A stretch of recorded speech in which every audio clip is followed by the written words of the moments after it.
Unless otherwise indicated, Ratchet Book Club is intended for a mature audience. Viewer discretion is greatly advised.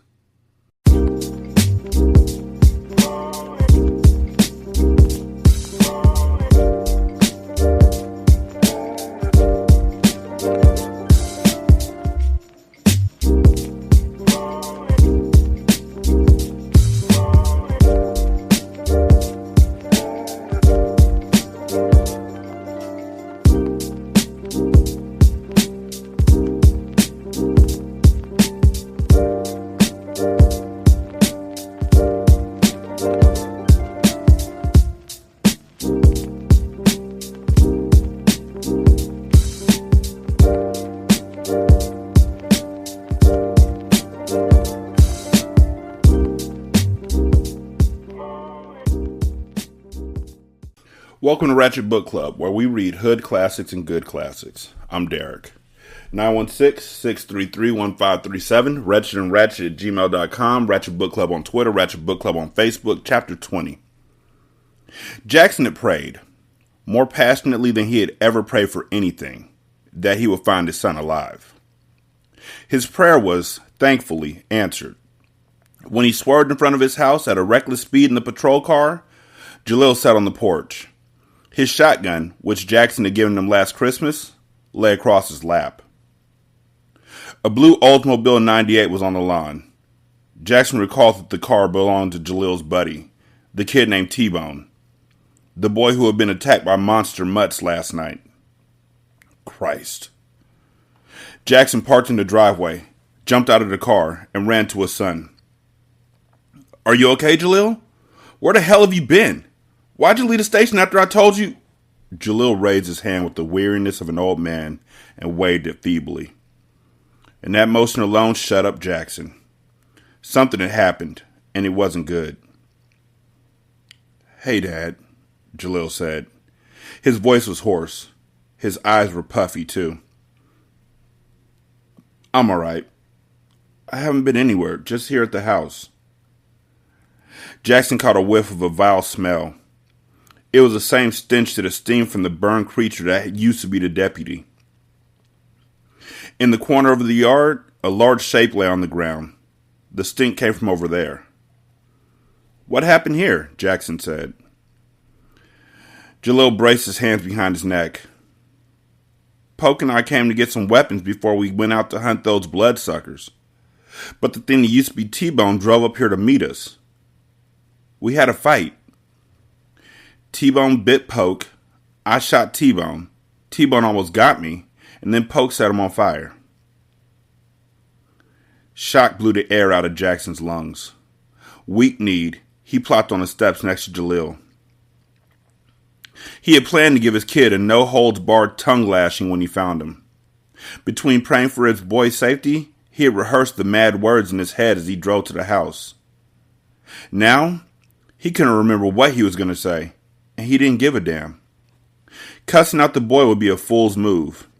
His son had lost his two best friends, and it didn't matter that Jackson had long believed that the boys were a bad influence on Jalil. None of that crap mattered anymore. Not in this terrifying new world they had been thrust into. "I'm sorry, Jalil," Jackson said. Awkwardly, he put his arm around the boy's shoulders. He was surprised when Jalil didn't bristle. Jalil leaned against him, head lowered. Jalil trembled as he gave in to silent weeping. Jackson remembered the last time he had put his arm around his son. It was the night that Paulette passed.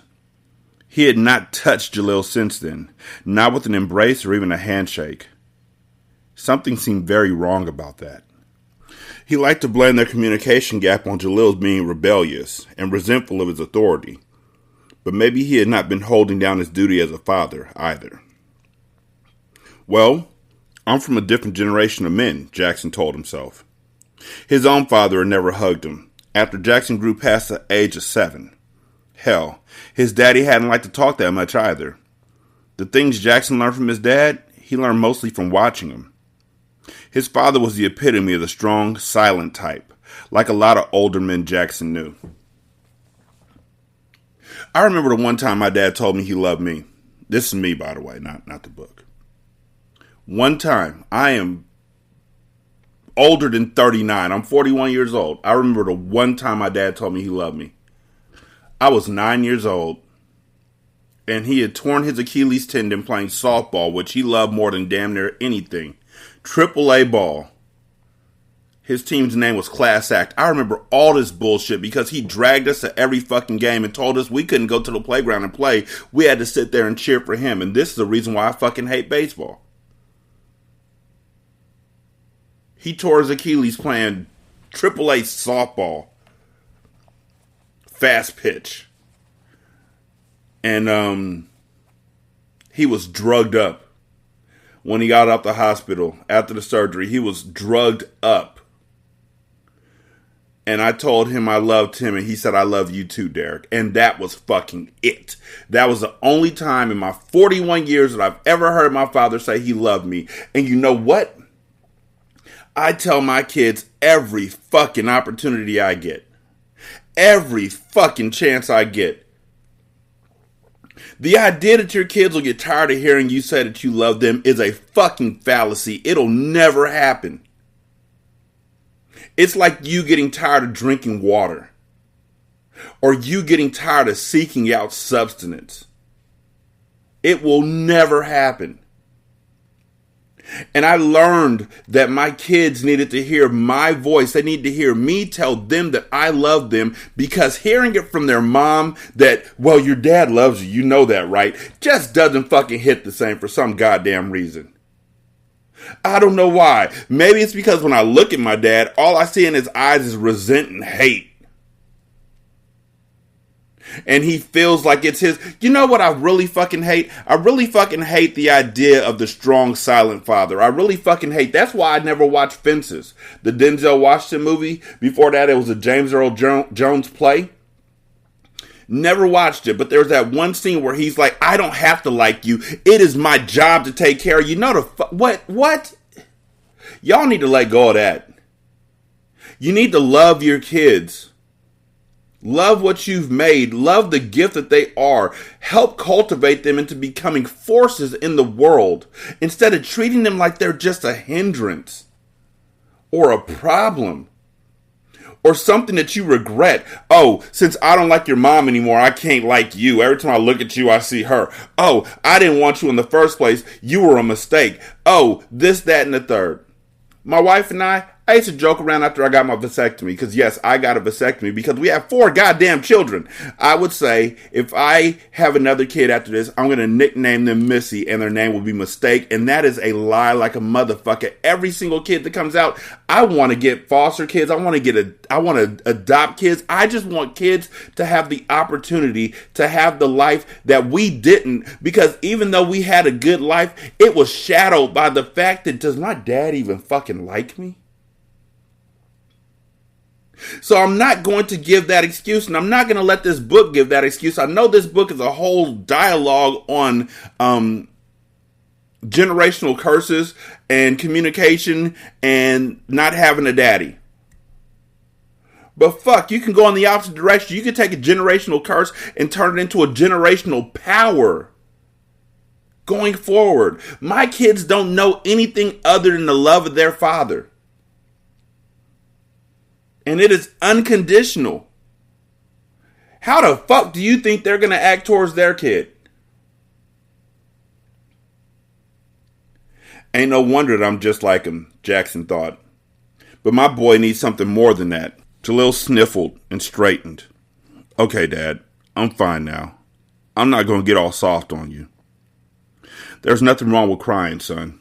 Better to let it out than keep it bottled up, driving you out of your mind. Yeah, sure. Just like you cried when Mom died, huh? The comment hit Jackson like a blow below the belt. He fumbled for words. Son, I cried over your mama. I did, but not in front of you. Why? Jalil wiped his nose. Because real men don't cry in front of people, right? Guess I just proved I'm not a man yet. I want to stay strong for you. When your mama passed, I knew I was all you had left. Couldn't afford to let you see me weak. so I had my tears in private. Maybe you didn't hide the tears from me, Dad. Maybe you hid them for you, 'cause you can't handle anyone thinking you're weak. Jackson pressed his lips together. Might have a point there. Maybe I did it for me. But that's how I am, son. Doesn't mean I loved your mama any less, and it doesn't mean I love you any less either. Slowly, Jalil nodded. Jackson could hardly read the boy's mind, though sometimes he wished he could. But he believed he answered a question that had troubled Jalil for a long time. Well, Dad, that's cool, Jalil said. I mean, you're a grown man, almost 50, right? It'll be kind of stupid for me to expect you to change your ways. Hey, I'm almost 50, but I ain't hardly dead, Jackson said. He laughed. Jalil laughed too, and for a moment, the vibe was right between them. Easy going and good, the way it used to be before Paulette had died. Then the wind blew, pushing the stench of death in their faces, and their laughter dropped off. The gravity of their circumstances pressed on Jackson like a dead weight. It was time to get back into gear. Where's your buddy, Poke? Jackson said. I took him inside. He's in the guest room asleep. We need to take him to the hospital, Dad. Jackson grunted. Can't take him there. Those vampires are overrunning the place. We sent the backup team to help. Jalil's eyes grew as large as dinner plates. How many of them? Well, there were close to 20 folks in quarantine. Sound like all of them are changed into those monsters. That's messed up, Jalil said. We got to go there to help. We can leave Poke here. He'll be fine. Till he changes, Jackson said softly. Wouldn't be no sense in dropping him off with his family. We'd only be putting them in jeopardy. He sighed. All right, let him stay here. By morning, we should have some idea of what to do. What about T-Bone's... What about T-Bone's body? Jalil's attention flicked to the edge of the yard, and he quickly looked away. I can't deal with that right now, Dad. I'm sorry. Come morning, we'll have a plan in place. I think we're going to have a number of cases like this on our hands, though I hate to consider it. Terrible shame. Okay. Jalil stood, swung his shotgun over his shoulder. His face had hardened with determination. Intense pride swept through Jackson. His son was a fighter, for God's sake. Suddenly motivated, Jackson rose too. But the memory of Paulette's deathbed words came to Jackson. Take care of our baby, Van. You're all he has left in the world. Raise him to be a good, strong man. Briefly, Jackson considered making Jalil stay home, away from the danger. But he rejected the idea. What could he do? Lock the boy in his room? Then what if something happened and his son was attacked again? Nowhere in the town was safe tonight. The safest place for Jalil was right by his side. He would lay down his life to keep his boy alive. All right, Jackson said. Let's go to the hospital. Cradling the woman in his arms, Franklin Bennett bared his teeth like a cornered animal. Although David sat in the idling truck, perhaps 20 feet away, he swore he could see the needle-sharp points of Franklin's fangs. In the back seat, King barked, spittle flying from his mouth and spattering the windows. I can't do it, David said, still clutching the steering wheel. He was dizzy, as though he had been spinning on a carousel for the past 5 minutes. I'm not ready for this. I can't do it. Calmly, Naya pried his hands off the steering wheel. She placed a Molotov cocktail, fashioned from a beer bottle, into a sweaty palm and pressed his fingers around the neck. You can, she said. She took her gun out of her purse. You have a cigarette lighter. Get it and let's go. I'll back you up. Feeling as though his limbs were attached to invisible strings manipulated by unseen hands, David got out of the SUV. Inside, King growled and clawed at the windows. Naya came around the front of the truck, gun pointed towards the ground. Stay away from me, David, Franklin said. He was not wearing his glasses anymore. He let the woman's body fall to the ground. Hearing Franklin's voice, which sounded the same as ever, wrenched David's gut. Surely Franklin was only ill. He could not be a vampire. Vampires didn't exist. But you saw his fangs, didn't you, David? Look at the blood on his chin. The bottle in David's hand might as well have been a 100-pound brick. Lighting the fuse and hurling the homemade bomb at Franklin seemed like an impossible undertaking. Please, don't make this any harder than it has to be, David said. I don't want to do this to you, but I have to. You don't understand, Franklin said. I want this new life. I'm healthier than I've ever been, full of a vigor that I never experienced as an ordinary man. You have no right to take this from me. You have no right. Cheetah swift, Franklin broke into a run. Indecision froze David, but not Naya. She fired a shot as Franklin fled across the yard and leapt over a line of bushes with the speed and agility of a track and field athlete. The bullet knocked the vampire off balance. He fell to the ground, moaning, but he started to rise. Naya rushed forward. She fired again, plowing a shot into the creature's spine. Wailing, it dropped against the earth, but crawled forward, resolute. Naya prepared to fire another shot. Stop it! David yelled at her. That's enough! She turned on him. She was crying, but her eyes blazed with resolve. Then you finish him, damn it! David was both grateful at Naya for preventing the vampire's escape and furious at her for forcing his hand. But she was right.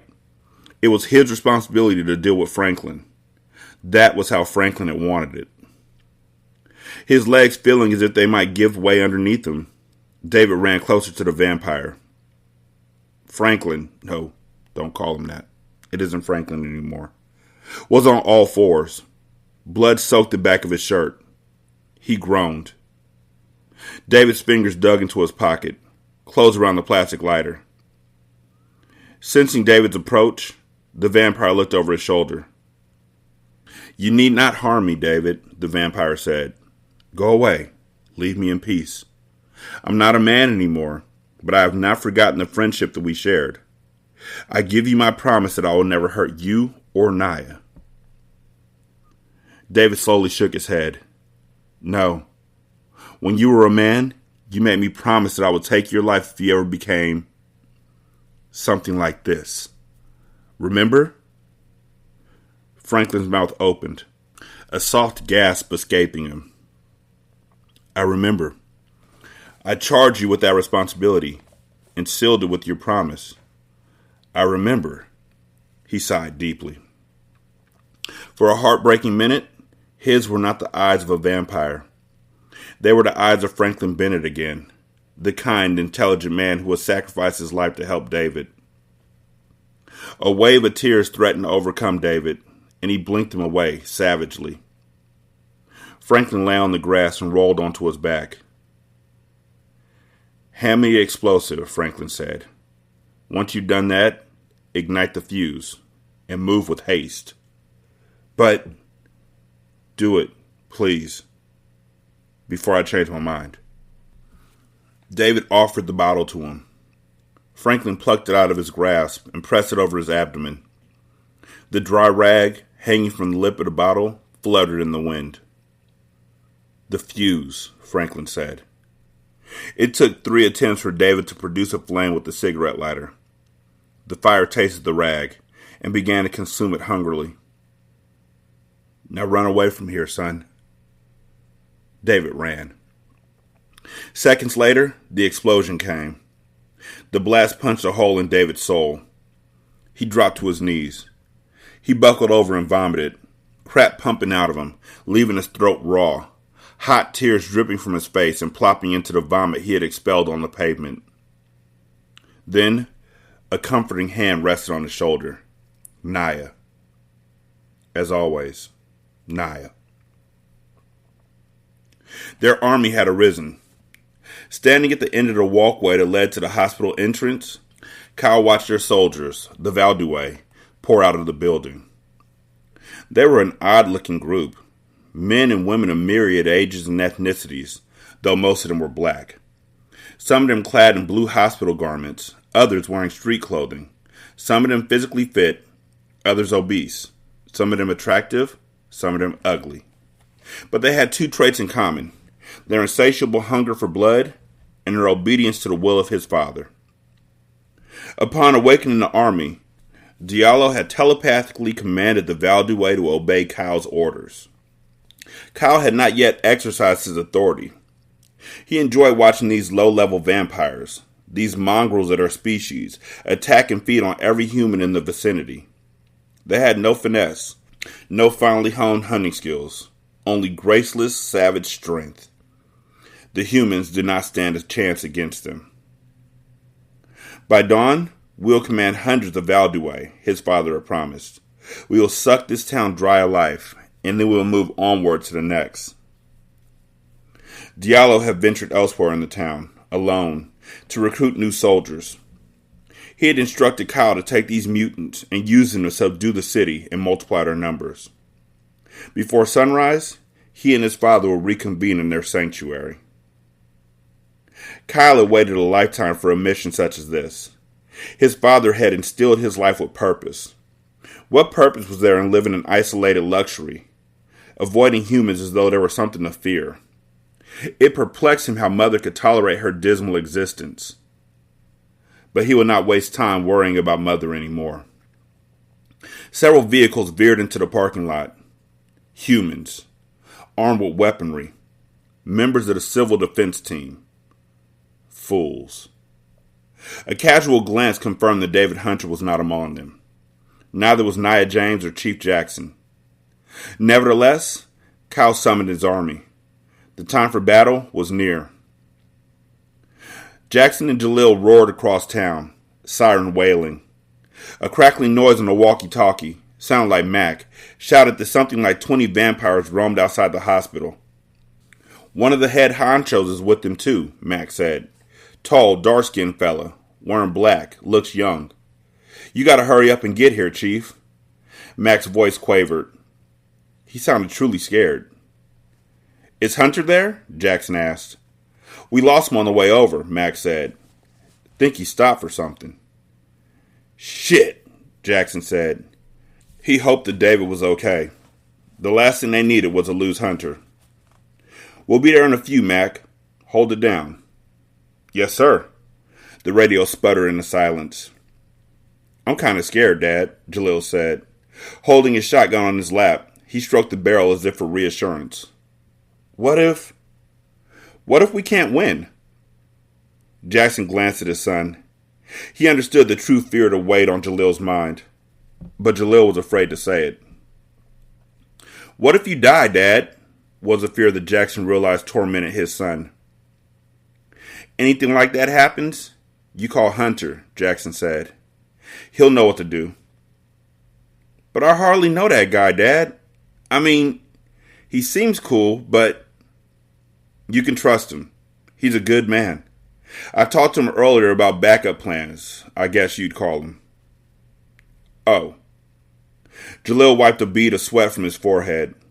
He laughed, but it was a nervous sound. Forget this, man.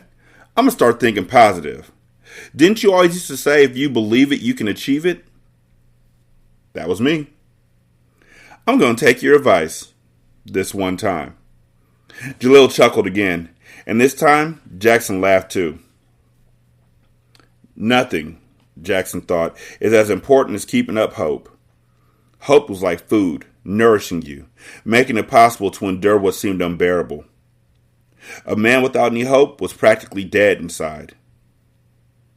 But sometimes, hope didn't save the day. Jackson didn't have the heart to tell his son that he believed and hoped that his wife would conquer her cancer. Didn't want to crush his boy's optimism.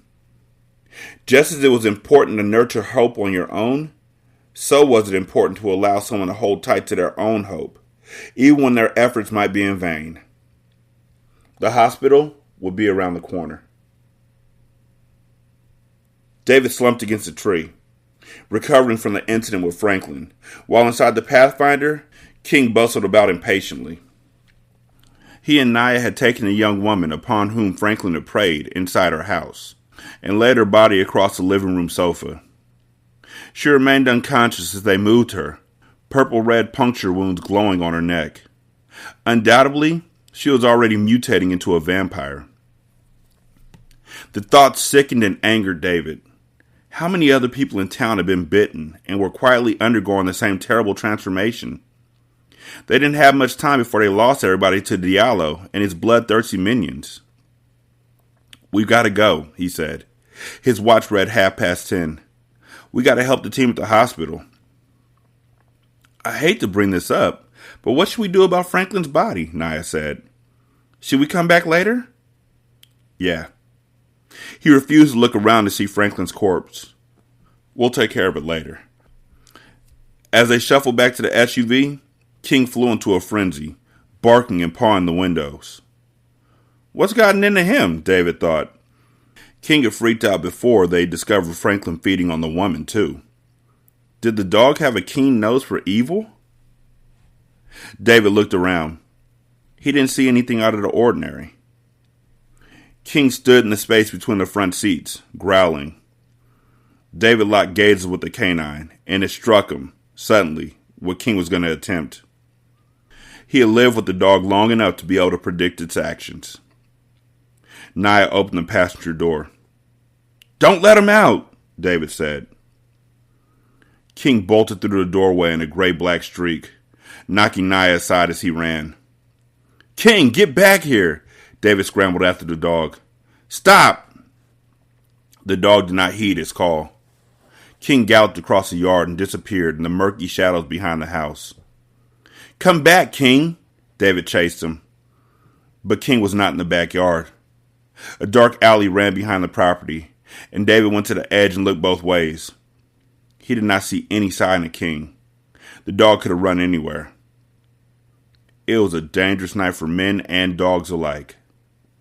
David's worst fear was that King would be attacked by one of those hellhounds and become a member of Diallo's murderous hordes. Nia ran up beside David. "Where is he?" "Hell if I know. If David's hair was longer, he would have grabbed it in his fist and pulled it out in tufts. He's never run off like this. I don't know what's the matter with him." "I'm so sorry, David. I shouldn't have let him get out." "It's not your fault. I should have left King at home in the first place." "Damn." He marched to the truck and got the dog leash. "I know we're supposed to be helping at the hospital, but I can't leave my dog out there," he said. "No telling what could happen to him." "I'll go look for him," Nia said. "I've lost one dog today, and I'm not losing another one if I can help it. Give me the leash." "Are you nuts? I'm not letting you walk around alone out here." "I'll have my piece with me." She patted the holster gun on her hip. "You can cruise around the block looking for King, and I'll look for him on foot. It makes more sense, David. I can run faster than you. Former track athlete, remember?" "You're right, but I have a bad feeling about this." He pressed the leash into her palm. "Okay, whether we find King or not, we meet back here in 15 minutes. "We'll find him, I promise," she said. "See you in 15. David watched her leave. She could protect herself, he reminded himself. Hell, she can handle a gun better than I can, knows how to fight, and runs like a gazelle. She'll be fine. But why did he have such an awful feeling of dread? When Jackson neared the hospital, his first thought was that a mob had crowded in front of the building. But this mob was mostly dressed in dirty patient gowns. They were the vampires. Feral-looking dogs, at least a dozen of them, joined their two-legged counterparts. The bloodsuckers gathered around the striking, unmistakable figure of Kyle. Clad in black, he might have been an ancient god who had emerged from a chasm in the earth and brought along his evil servants. I reached inside your puny brain before and shaped it as a sculptor manipulates clay. As Jackson remembered how this fiend had screwed up his mind, a spider of anxiety skittered down his back. A couple 100 yards away, at the edge of the parking lot, the citizen defense teams had used their cars to form a barricade. 5 vehicles, a Dodge Ram pickup, A Ford Explorer, a Chevy, a Honda, and a Mustang were arranged bumper to bumper, serving as a makeshift wall. "This is crazy," Jalil mumbled. Jackson parked the patrol car at the end of the line of vehicles. "Move fast," he said to Jalil. Jackson grabbed his shotgun, and Jalil clutched his too. "Stay behind the line." Hurriedly, they got out. About 15 people huddled behind the bunker. Every one of them had a firearm, and Molotov cocktails were lined up on the pavement. The team members were visibly relieved when they saw Jackson. Mac approached him, the flamethrower strapped to his back. "Sure glad you're here safe, Chief," Mac said. "Those dirtbags haven't moved on us yet. They've been hanging back, like they're waiting on something." "So what are we waiting for?" Jackson said. "Last thing we want to do is let them make the first move and put our backs against the wall. We got to take the initiative, Mac." Jalil grabbed him. "They're coming, Dad." "I ain't surprised," Jackson thought. "I bet dollars to donuts that Kyle was waiting for me to get here." The vampires shambled across the parking lot, moving in loose formation like a demonic army. Kyle marched behind his soldiers. "What do we do, Chief?" Mac asked in a shaky voice. Jackson quickly summed up the situation and made a decision. "This is what we're going to do," Jackson said. "Mac, you and I are going to climb on the flatbed of your truck. If you don't mind, my son's going to drive. We're going to circle around this parking lot real fast and pick off those suckers. I'll hit him with my shotgun, and Mac will blast him with some fire." Mac nodded. Jalil looked scared, but determined to do the job. Jackson said, "The rest of y'all, stay behind the lines and use your guns and the bottle bombs to knock them down. Keep them back. Mac and I will do our best to squash the suckers, but we can't fight them alone. Everyone ready?" "Ready, Chief," in anxious voices. They didn't sound half as gung-ho as he'd hoped. They sounded as if they were on the verge of getting the hell out of there. He couldn't blame them. This was probably a suicide mission, but he had to do it. It was his duty, and forsaking duty was unthinkable. "Let's go, Dad," Jalil said. "They're getting closer." The vampire army was halfway across the parking lot. Mac's pickup was parked at the front of the wall of cars. Mac and Jackson hopped onto the flatbed, and Jalil scrambled behind the wheel. The truck started with a throaty roar. "Go, boy!" Jackson yelled and thumped the top of the pickup. Jalil poured on the gas. The Dodge peeled out across the pavement. They began to roll towards the vampires. Jackson positioned himself on the side of the truck, near the front, and Mac took the rear on the same side so they could work in tandem. "This beats the hell out of Nam," Mac said. Gripping the flamethrower, he shook his head. "Christ, I thought nothing could be worse than that." "I hear you, Mac." Jackson held his Remington shotgun tight.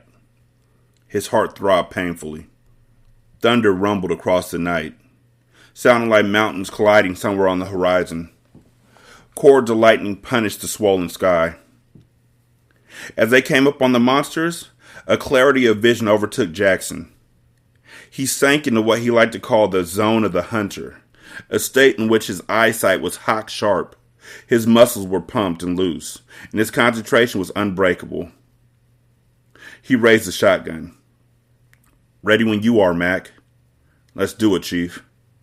Jalil, handling the Dodge with expert skill, drove directly towards the vampires, as if he was going to steamroll over them.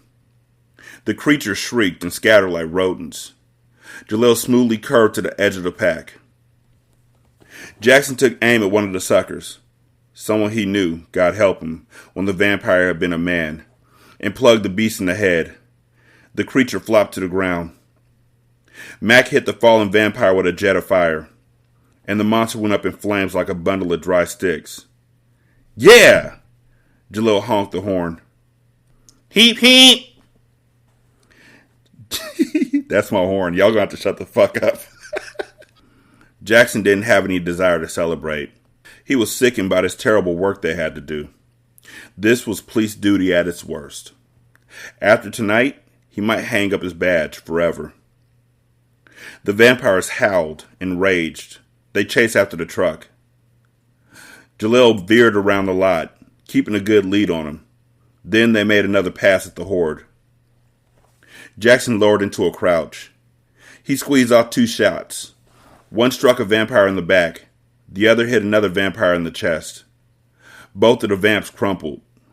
Mac torched them the instant they fell. "We're kicking their asses," Jalil shouted. The vampires seemed to comprehend that attacking the truck was foolhardy. All of them, including the vampiric mutts, made a beeline for the line of cars at the corner of the parking lot, where the team members huddled. All of them except Kyle. The guy had disappeared. Where was he? Had he abandoned his group to make them fend on their own? "Head for the team," Mac ordered Jalil. "We gotta back them up." "Wait, son," Jackson said. "Where's Kyle?" Jalil slowed the truck, looking around frantically. "Kyle?" Mac frowned. "You're right. He's gone. Damn it." "No, not gone, my friends," a familiar voice said behind them. Jackson turned. Kyle stood on top of the pickup's roof. Jackson shouted, backing up so fast he almost fell out of the truck. He fired the shotgun. And missed. Kyle moved like lightning. He bounced off the hood and onto the flatbed. He was too close for Mac to spit fire at him with the flamethrower, without all of them being incinerated. Mac drew his machete out of the sheath on his belt. He swiped at the vampire. And he missed, too. The vampire sidestepped the blade's arc, then snatched the knife out of Mac's grasp with obscene ease. Jackson's fingers sweated on the shotgun's trigger, but Mac and the vampire were so close, he feared he would plug Mac by mistake. As it turned out, it wouldn't have mattered. Kyle sliced the machete across Mac's neck, and the man fell, blood spouting from the gaping wound. Jackson's knees weakened. God in heaven, is this what it's come down to? Kyle advanced on Jackson, delight shone in his alien eyes. Before Jackson could pull the trigger, an invisible force ripped the shotgun out of his hands. The gun spun like a baton across the parking lot. Jackson went for all he had left, the .357 Magnum. Then, the unseen power took that away from him too. Nothing left, Chief, Kyle whispered. He raised the machete. The blade glinted. If this is how I have to go, then so be it. God knows I did my best, and that was all I could do.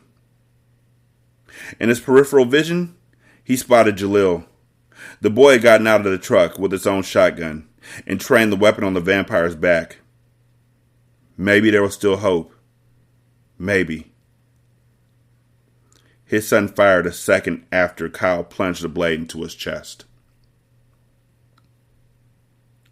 916-633-1537, ratchetandratchet@gmail.com, Ratchet Book Club on Twitter, Ratchet Book Club on Facebook. You can leave a review on Podchaser. Copy that and paste it in the Apple Podcast. Copy and paste that into Good Pods. You can also donate to the show at buymeacoffee.com/SSCast, patreon.com/single simulcast, and on the Good Pods app, you can leave a tip. Thank you so much for listening. I greatly do appreciate it. Y'all be good. I'm going to holler at you later.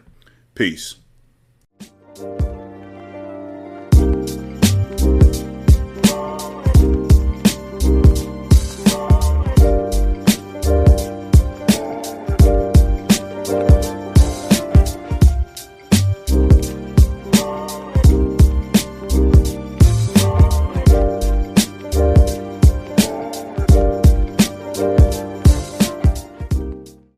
The intro and outro to Ratchet Book Club is by That Kid Garan, and it's called Goodbyes.